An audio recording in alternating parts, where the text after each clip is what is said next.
नमस्कार। आज हम बात करेंगे अमित शाह के मिशन साउथ के बारे में। 2017 में अमित शाह ने पार्टी के नेताओं को एक दक्षिण मिशन का खाका दिया, जिसका उद्देश्य 5 राज्यों आंध्र प्रदेश, तेलंगाना, तमिलनाडु, केरल और कर्नाटक में अस्थिर राजनीतिक स्थिति और संभावित पुनर्गठन का लाभ उठाना है। पिछले कुछ वर्षों में एक मजबूत आरएसएस नेटवर्क बनाया गया है और यह योजना को आगे बढ़ाने के लिए संभावित मंच बनेगा।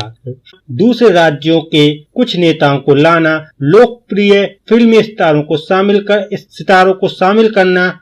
बात करते हैं केरल की। केरल राज्य में 26% मुस्लिम और 18% ईसाई मतदाता हैं, जो पिछले 2 लोकसभा चुनावों और नतीजों को निर्धारित करने में महत्वपूर्ण है। अमित शाह ने हिंदुओं और ईसाइयों को लुभाने में पहला कदम उठाने की कोशिश की है। भाजपा केरल में साइरो मालाबार चर्च को अमित शाह की ईसाई मतदाताओं को लुभाने की योजना। अप्रैल 2023 में कांग्रेस के दिग्गज नेता ए.के. एंटनी के बेटे अनिल एंटनी भाजपा में शामिल हो गए। श्री अनिल के एंटनी पथानमथिट्टा लोकसभा क्षेत्र से चुनाव लड़ रहे हैं। फरवरी 2024 में केरल के पीसी जॉर्ज ने लोकसभा चुनाव से पहले अपनी पार्टी का विलय भाजपा में कर दिया था। 2015 में रिचर्ड हे भाजपा में शामिल हो गए और उन्हें 16वीं लोकसभा में एंग्लो इंडियन समुदाय का प्रतिनिधित्व करने वाले 2 नियुक्त सदस्यों में से एक के रूप में नियुक्त किया गया। 2016 में मलयालम सुपरस्टार सुरेश गोपी को राज्यसभा के लिए नामांकित किया गया और वह उसी वर्ष बाद में भाजपा में शामिल हो गए। 2017 में नौकरशाह से नेता बने के.जे. अल्फोंस केंद्रीय मंत्री बनने वाले केरल के पहले भाजपा नेता बने।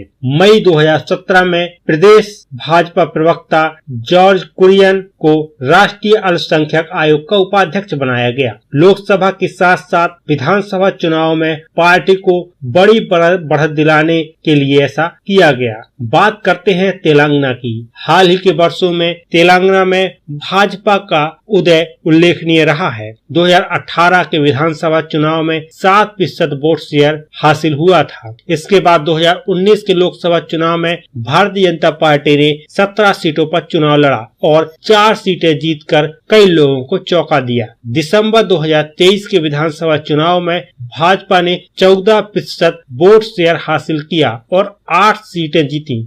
लोकसभा चुनाव के लिए अमित शाह ने राज्य के उम्मीदवारों की शीघ्र घोषणा करके एक रणनीति बनाई, जिससे उन्हें विकास कार्यों, कल्याणकारी योजनाओं और प्रधानमंत्री मोदी की स्वच्छ छवि पर प्राथमिक ध्यान देने के साथ प्रचार के लिए पर्याप्त समय मिल सके। बीआरएस का कमजोर होना और भारतीय जनता पार्टी को फायदा। बीआरएस को हाल ही के दिनों में कई असफलताओं का सामना करना पड़ा। हाल के विधानसभा चुनाव में पार्टी की हार से आंतरिक उथल पुथल मच गई। प्रमुख नेताओं और सदस्यों के कांग्रेस व भाजपा में शामिल होने की अफवाह है। कविता की गिरफ्तारी और कई अन्य नेताओं के भ्रष्टाचार के आरोपों और हाल में फोन टैपिंग के मामलों में बीआरएस की स्थिति को कमजोर कर दिया है। भारतीय जनता पार्टी इस समय राज्य में कांग्रेस विरोधी मतदाताओं पर निर्भर है। मार्च 2024 में पूर्व सांसद गोडेम नागेश और सीताराम नाइक, पूर्व विधायक जलागम वेंकटराव और सानापुरी सेद्दिरेड्डी सहित कई वरिष्ठ बीआरएस नेता भाजपा में शामिल हो गए। अब बात करते हैं तमिलनाडु की। अमित शाह की राज्य में अन्ना द्रमुक विरोधी मतदाताओं को साधने के लिए गठबंधन बनाने की रणनीति है। मार्च 2024 में एस रामदास के नेतृत्व वाली पट्टाली मक्कल काची पीएमके एनडीए गठबंधन में शामिल हो गई। आगामी लोकसभा चुनाव में बीजेपी ने पीएमके को 10 सीटें दे दी हैं। टीटी वी दिनाकरन के नेतृत्व वाली एनडीए गठबंधन सहयोगी अम्मा मक्कल मुनेत्र कगजम एमडीएमके तमिलनाडु में भाजपा के साथ सीट बंटवारे समझौते के तहत 2 लोकसभा सीटों पर चुनाव लड़ रही है। फरवरी 2024 में पूर्व अन्ना द्रमुक नेता ओ पनीरसेल्वम ने लोकसभा चुनाव के लिए भारतीय जनता पार्टी को अपना समर्थन दोहराया है। अब बात करते हैं आंध्र प्रदेश की।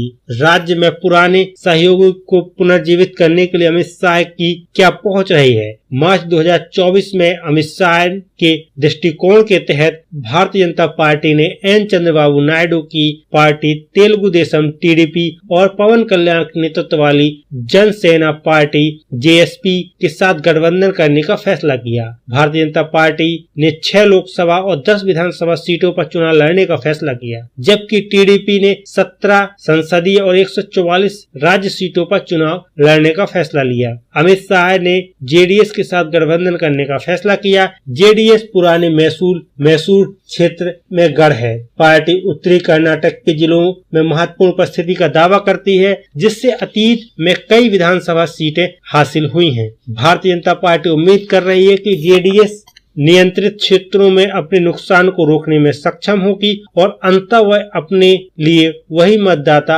आधार हासिल करने में सक्षम होगी। इससे वोक्कालिगा मतदाताओं को भाजपा के पक्ष में एकजुट करने में भी मदद मिलेगी। तो ये थी अमित शाह के मिशन साउथ की जानकारी।